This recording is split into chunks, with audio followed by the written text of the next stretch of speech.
Bonjour et bienvenue dans ce nouveau numéro de Scène sur Scène. Bonjour Mathieu. Bonjour Christophe, bonjour à tous. Aujourd'hui, l'humour côtoie le grand classique et l'excellence côtoie la perfection. Et on part tout de suite au Théâtre des Nouveautés pour un tandem au sommet. Serge et Bernard sont deux amis acteurs de second plan, voire même de troisième rôle. Et ils n'ont jamais vraiment décollé et à leur âge, ils seraient plus proches du pôle emploi des intermittents que de la consécration. Dans Les Pigeons et sous les traits de Michel Leb et de Francis Huster, ils vont par hasard se retrouver le même jour, à la même heure, au même casting, pour le même rôle. Et ils en profitent pour se remémorer leur carrière, leur rivalité, leur amour l'un pour l'autre, jusqu'au moment où, le moment fatidique où arrive le texte de ce fameux casting. Eh oui, car comme dirait Victor Hugo, tout peut sortir d'un mot, tout. Serge, mais qu'est-ce que tu fous là? Et toi? Voilà, je suis là pour le casting, moi. Ben moi aussi. Ah, ouais. Je crois que c'est la première fois. Quoi, la Tu m'as première rien fois? dit. Ben, c'est la première fois qu'on passe un casting, là, tous les deux, puis ici... Tiens, tu le feras mieux que moi. Quoi? Le rôle, tu le feras mieux que moi. Pourquoi tu dis ça? Oh, mais arrête, c'est très simple, quoi. Il suffit de lire à haute voix. Mais ça changera quoi, là? On comprend mieux qu'on lit à haute voix. Je sais pas, c'est un film d'amour, quoi. Imagine que ça soit moi qui soit choisi. Excuse-moi. Comment tu réagirais, quoi? Tu serais content pour moi ou tu serais foudrage, ivre de jalousie? Toute ta vie, t'as rêvé d'être une star. Mais ça t'est passé sous le nez. Écrite par Michel Leb et mise en scène par Jean-Louis Benoît, cette pièce réunit sur scène deux comédiens de monstres dont l'autodérision qu'on leur connaît colle à merveille avec leurs personnages. Rôle de composition par excellence, eux les deux stars du théâtre en sont donc venus à jouer les ringards. Non, pas les ringards, les pigeons. Voilà, et c'est quoi donc la différence entre un ringard et un pigeon? Eh ben le pigeon, il est ringard, mais il le sait pas. Une comédie à la fois émouvante, parce qu'on assiste quasiment au chant du cygne de ces deux personnages en mal de succès. Mais aussi très drôle, car le tandem Leb-Huster fonctionne à merveille. Et puis sans oublier les excellents Chloé Lambert, Philippe Vieux, Les Pigeons. C'est à partir du 19 janvier au Théâtre des Nouveautés. Toute ta vie, t'es passé à côté. Toute ta vie, t'en as bavé dans les stars auxquelles tu donnais la réplique en espérant prendre leur place un jour. Ah, attention, Flash. Attention. Traverse. Oh, trop tard. Tu vois, je vais te dire quelque chose, toi et moi, c'est plus comme avant. T'es con, toi. Je suis désolée de mettre fin à votre conversation, mais il y a des choses qui doivent être dites. Ouais, qu'est-ce qui vous arrive, là? Vous êtes là comme deux statues, vous étiez plus bavard tout à l'heure. C'est une farce! Tu vois bien que c'est une farce à la con! Hein? On se fout de notre gueule, là, voilà! Oh là, détends-toi, Bernard. Mais dehors, il fait beau, les oiseaux chantent. Tout va bien. Écoutez, je vois bien qu'il y a des choses qui vous contrarient, mais on peut arranger ça. Quel petit garçon n'a jamais rêvé de devenir astronaute? Eh bien ça aussi, ça a été le cas de Cyril Garnier quand à l'âge de 2 ans, les étoiles ont décidé de rappeler son père. Et le seul moyen pour lui de le revoir, bah forcément, devenir astronaute. J'aurais voulu être astronaute à la Comédie de Paris, où l'histoire d'un garçon devenu ado, devenu adulte, qui aura toujours tout fait pour réaliser son rêve, mais qui, à cause de quelques centimètres de trop, se fera refuser l'accès à la formation. Et l'histoire de Cyril Garnier est encore plus folle. En 2013, il participe même à un concours pour décrocher un ticket pour l'espace. Mais attendez, on vous en dit plus juste après ça. Ton père, il est dans le ciel. Mais c'était un type super. Et j'ai découvert la plus incroyable de toutes les aventures de tous les temps, mettant en scène des types super dans le ciel, la course à la Lune. D'ailleurs, je précise que tout ce que je raconte dans ce spectacle est absolument vrai, que ce soit mes histoires ou celles des astronautes. 1994, j'ai 14 ans. Et dans mon collège est organisé un forum des métiers avec les parents d'élèves. L'un d'entre eux est pilote. C'est cet homme-là qui va me montrer le chemin vers les étoiles. Houston, ici, la base de la tranquillité. L'aigle a atterri. On vous parlait de concours, hein. Il se qualifie dans les 122 derniers candidats issus de 66 pays. Il décolle pour les États-Unis et empoche, après 3 jours de tests physiques et intellectuels, le fameux Sésame. Buzz Aldrin lui remet même en main propre son propre diplôme de futur astronaute. Mais voilà, les prévisions économiques dépassent l'entendement et le vol est annulé. La même année, il se sépare de son acolyte de scène, Santou. On se rappelle de Garnier et Santou. Les émissions de télé coupent leurs projecteurs. C'est pas l'année de la joie. Mais c'était sans compter sur la ténacité et le talent fou de comédien de Cyril Garnier qui, depuis, est mis en scène par les plus grands, est un personnage même d'une série quotidienne sur TF1. Et bref, tout ça, il nous le raconte. Il vous le raconte. Et à travers toutes ces épreuves, à travers toutes les épreuves de la vie, j'aurais voulu être astronaute. C'est en ce moment à la Comédie de Paris. Tu as quel âge, petit? 14 ans, monsieur. Tu n'as même pas fini ta croissance et tu fais déjà 1m80. 1m81. Il faut faire moins d'1m80 pour entrer dans un jet. Tu ne seras jamais astronaute. Voilà. C'est ça qui permet aux astronautes de faire tous ces trucs de fou. Ils sont prêts à mourir. Ou alors ils sont débiles. L'autre jour, j'allume la télé pour mettre un dessin animé à mes filles et on tombe sur ma tronche. Et les filles s'écrient « Papa, papa, t'es dans la télé !» Eh bah, pousse-toi, on veut un dessin animé, nous. Allez, il est temps maintenant qu'on vous présente un personnage haut en couleur, totalement incontrôlable, sulfureux et célibataire.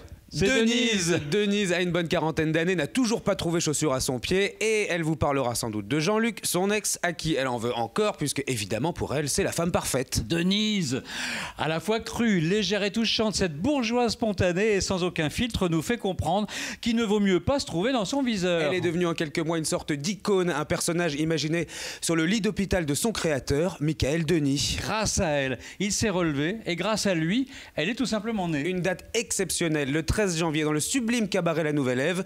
Vous le verrez, elle réussit comme personne à mettre l'ambiance. C'est une découverte, hein. Vous n'en sortirez pas indemne. Et en tout cas, vous en sortirez avec une pêche d'enfer. 13 janvier.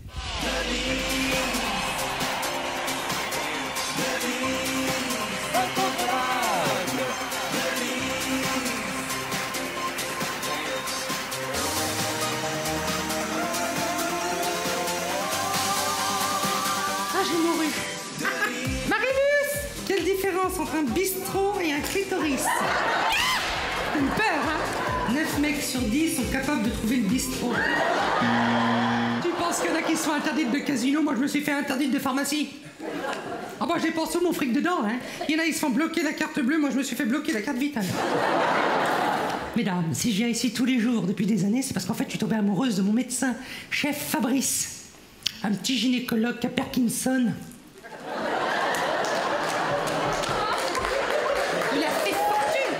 Lumière à présent sur le récit plein de poésie, plein d'humour et de tendresse d'une jeune femme qui nous livre son histoire, celle de sa famille, une tranche de vie. Avec une douce nostalgie, hein, Leila Amara retrace le parcours de 3 générations de femmes issues de l'immigration algérienne. Entre choc des cultures confrontées à la résilience de l'intégration et désir d'une jeune fille de devenir comédienne, tout y passe et c'est croustillant. Émotion et rire sont au rendez-vous grâce à une Leila Amara pétillante à souhait et d'une très grande générosité. On pourrait d'ailleurs se poser cette question, mais pourquoi raconter sa vie sur scène?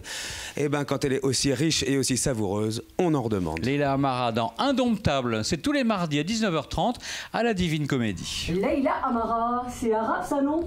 En tout cas, cheveux courts, mini-jupe et bras découverts, c'est sûr, elle n'est pas intégriste. Hein. Ah, moi je vous le dis, hein, le voile, c'est le carré Hermès du pauvre. Et tata, c'est joli Marilyn, c'est le féminin de Merlin? Mais non, c'est Marilyn, comme Marilyn Monroe. Laisse mes mains sur tes hanches, ne fais pas ses yeux furibonds. Oui, tu l'auras ta revanche. Tu as le droit de faire le métier que tu veux, d'accord? Et il faut surtout, surtout pas écouter ta mère. Mais passe ton bac d'abord. Après avoir interprété il y a 5 ans déjà les 3 grands ballets d'Igor Stravinsky à la Philharmonie, l'immense chef Sir Simon Rattle est de retour en cette fin janvier à Paris. Et il nous offre avec ses musiciens du London Symphony Orchestra un road trip symphonique dans l'œuvre de l'illustre compositeur russe. Stravinsky et Rattle s'entendent comme 2 doigts de la main, tous deux fascinés par une dynamique sans répit, envoûtante et fascinante. Sans oublier une liberté rythmique élastique, une infinie variété des timbres. Hein. Aucun doute, la magie est palpable. Rattle et Stravinsky étaient faits pour s'entendre.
Au programme, une aventure inédite, un véritable marathon symphonique intéressant à plus d'un titre d'ailleurs, permettant de juger de l'évolution stylistique très rapide de Stravinsky. Avec des couleurs parfois dissonantes, une modernité scandaleuse en ce début de XXe siècle, à travers des œuvres moins connues que le Sacre du Printemps évidemment, comme Agon, comme Circus Polka ou le trop rarement joué Apollon Musagète. Sans oublier une première partie romantique confiée à la violoniste Veronica Eberle, à qui Simon Rattle confie le concerto de Beethoven. Un programme au cœur de Stravinsky qui scintille, qui chante et qui illumine sans aveugler. Oui, c'est ce que nous promettent les musiciens du London Symphony Orchestra et Simon Rattle. Alors ne les loupez pas, c'est les 14 et 15 janvier à la Philharmonie de Paris.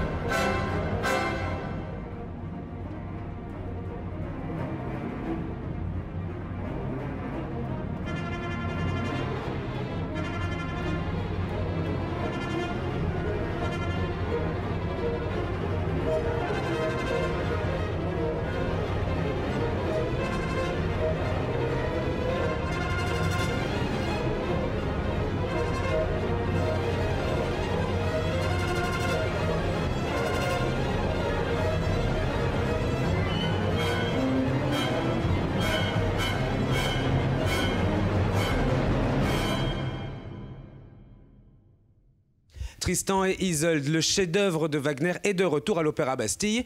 Chef-d'œuvre, certes, mais sachez aussi que c'est le plus long, qu'il dure 5h30 et que de ce fait, les représentations commencent à 18h. Magnifique production, en effet, qui nous vient de Madrid et pour laquelle le grand metteur en scène Peter Sellars se fait équipe, comme il le fait de plus en plus d'ailleurs, avec le plus grand représentant de l'art vidéo, Bill Viola. Les deux univers s'imbriquent magnifiquement pour une production aussi épurée visuellement que musicalement. Tristan, c'est pas le Wagner grandiloquent, triomphant, avec plein de cœur comme dans le vaisseau fantôme. C'est au contraire un Wagner aussi imposant, mais tout en restant intimiste, un Wagner plus mûr, d'une 50aine d'années, qui laisse entrevoir dans sa tête les prémices de sa tétralogie.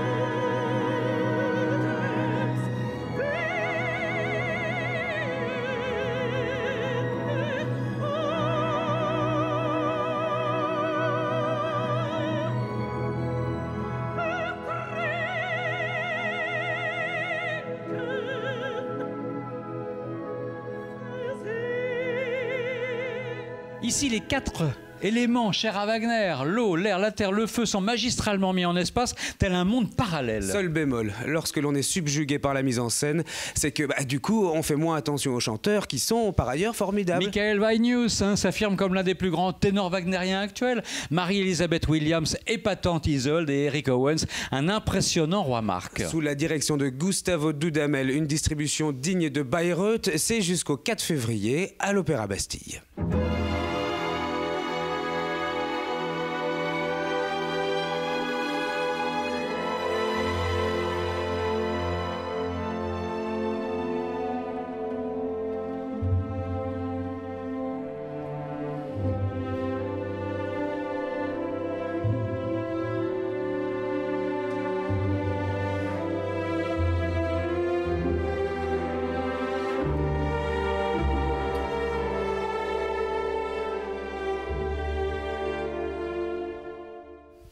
Et voilà, cher Mathieu, c'est déjà la fin de ce Scène sur Scène. Merci à vous de l'avoir suivi. À très bientôt donc pour de nouvelles escapades culturelles. À très bientôt.